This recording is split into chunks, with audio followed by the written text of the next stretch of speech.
Hi, I got bored and I decided I was gonna make a YouTube thumbnail.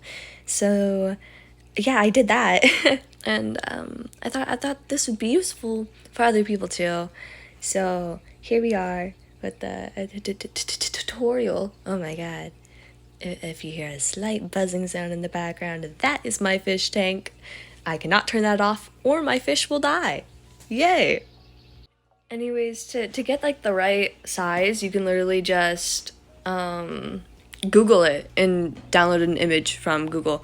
That's what I did to get that like the right size for the thumbnail. So next you're gonna wanna click the little ruler thingy in the top right corner of IBIS Paint, and then symmetry ruler, do the 4 one, and then set the thingy to 4s, and then get the normal ruler. And what you're gonna do is you're gonna get red, because I've noticed a ton of YouTubers having like the red box around, so that's why the red box is there. You're gonna do that on one side so it mirrors down to the other one. You don't yeah, and then twist it so you can do the up part. Yeah. I'm so good at explaining things, oh my god. So now you're gonna wanna make a new layer, turn those off. And I made mine a light blue at first because I didn't know what I was gonna put there, just as a placeholder. Next, I googled a stock photo of a guy so I could I could have the reaction face, the you know. Once you find it or you use your own photo, it's dope. Next, I just imported it with the little camera thingy on the left side and zoomed it up so it was bigger. You're gonna want to put this layer above your red box layer because yeah. Next, you can use the magic wand tool to get rid of the background. If it like does that, what I do is I use the lasso, and if you have like stuff behind you, I just fully use the lasso for that. You can fix it pretty easily with the lasso tool, or if you want, you can go to the selection thingy and then just like draw around it and then bucket that in. But I like the lasso more. If the next few parts sound look a little slow, it's because I needed to slow it down to be able to commentate properly. Anyways, what you're gonna want to do now is clear that layer. Since you have all the other areas selected, it won't get rid of your dude. Next, you're gonna want to duplicate that layer and then go on to the layer below it. If you click on the little thing where it shows you all the different tools, use the FX thing and then look for glow outer. I use like a dark blue or purple instead of black because it's like if you look at shadows, they aren't black, they're like blues and purples.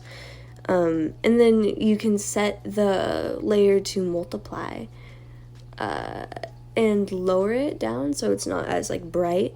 The multiply will help it blend in with the like other colors in the background better, and then turn back on your first layer with the dude on it.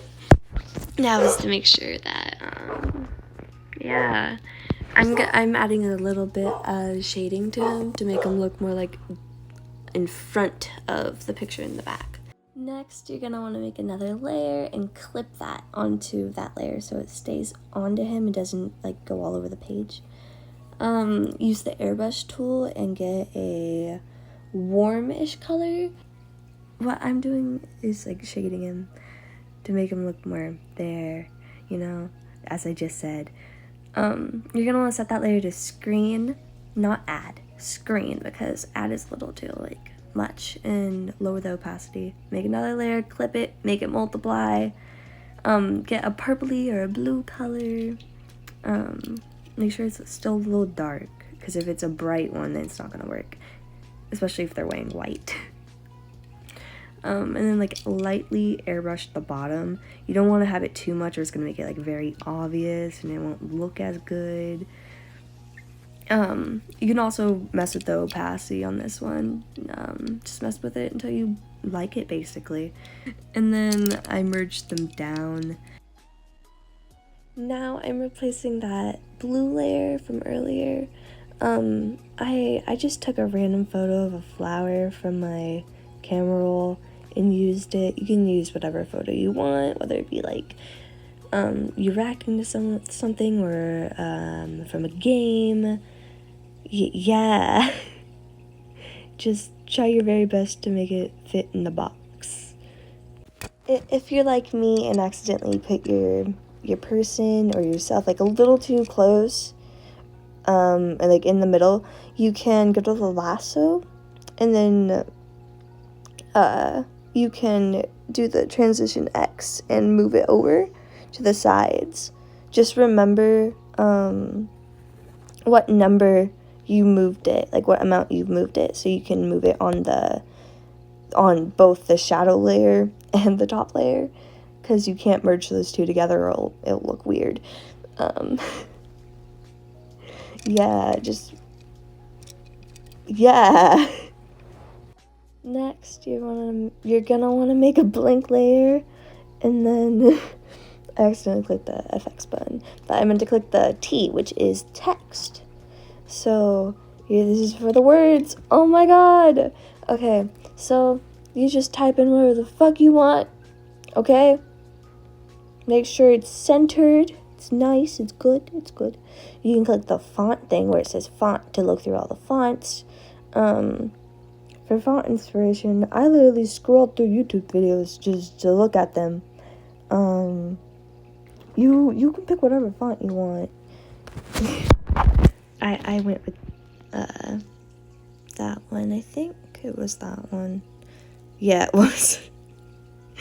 And then you can change the color and the size. The inside text, have it white, and then the outside one, which is the stroke, you can have it any color you want. I went with a light blue, so it would contrast the red a little bit more, you know. Use yellow, green, purple, pink, whatever the heck you want. This last part is optional, which is why I waited it to the end. But you can duplicate him again and then go back to the FX filter area and find stroke outer, which will leave that little white line around him. I have mine kind of thin because I don't want it too thick, because then it will cover up the drop shadow. But if you wanted it thicker, you could just go back to the drop shadow area and then back to the lasso. And if you scroll down a little, there's a zoom, and you just push the zoom a few times. But yeah, that was it. I hope this was helpful. Okay.